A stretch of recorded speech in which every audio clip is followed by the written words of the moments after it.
Fantastic turnout here today. Well done, all of you. Here to say, we will not be silenced. Are we going to let them silence us? No. Are we? No.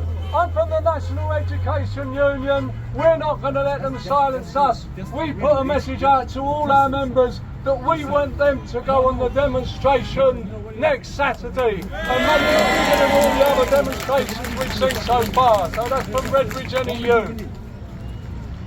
But they are trying to silence us all the time. We've got to say, can you hear me? In the news you can see they're talking about the 11th of November being an Armistice Day.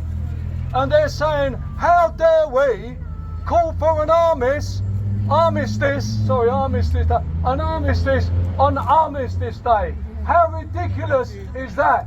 We're the people who want peace and justice in this world, who are trying to stop hate and genocide. We're on the side of peace and equality, and that's what that march is about next week. But they won't stop us. In Germany, they tried to ban demonstrations over Palestine. There have been mass demonstrations in Germany.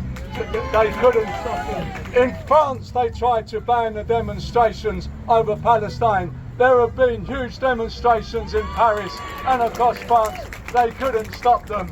They can't stop us. This movement is going to grow and grow because we know we are on the side of human rights. We are on the side of humanity, of justice.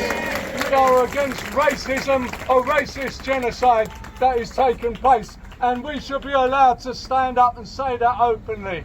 They are trying to suppress us nationally and locally. Last week we had a meeting, the NEU with Redbridge Palestine Solidarity Campaign. We booked the Redbridge Library for that meeting and they took our booking. A week before the meeting they told us we couldn't hold the meeting in Redbridge Library because such a meeting was inflammatory.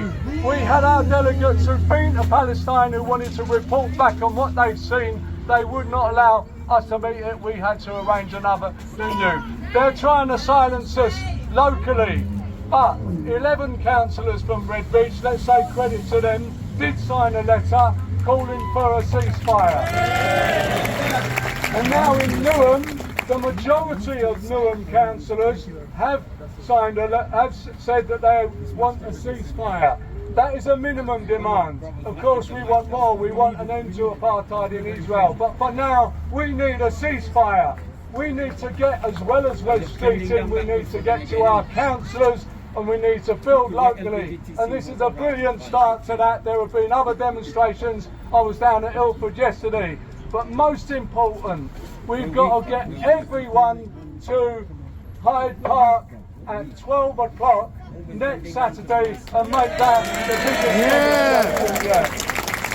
Last thing about schools, our union is concerned they're trying to silence as well any discussion in schools and illegitimise anyone, and I think there's an element to which anyone with a brown skin, particularly raising their views and putting a pro-Palestine position in school. Now that has got to stop. Our kids have got to have a right to express themselves. When it was the Ukraine war, they could talk about the Ukraine war quite lightly. These are huge issues and people should discuss them. What's happening in Palestine is a huge issue and there should be discussion in schools. I think as parents we would encourage you to go to your head teachers and say you've got to allow this. Where kids are approaching head teachers and asking for collections, humanitarian collection for medical aid, they're being told they can't do it. We should back those kids up, we should go into schools, we should allow that discussion, because at the end of the day, what we take is ignorance. You need to bring it out in the open, you need to show. There is no anti-Semitism in anti-Zionism. None of us have said anti-Semitism, it is Zionism that is the problem. Right, thank you very much. Yeah.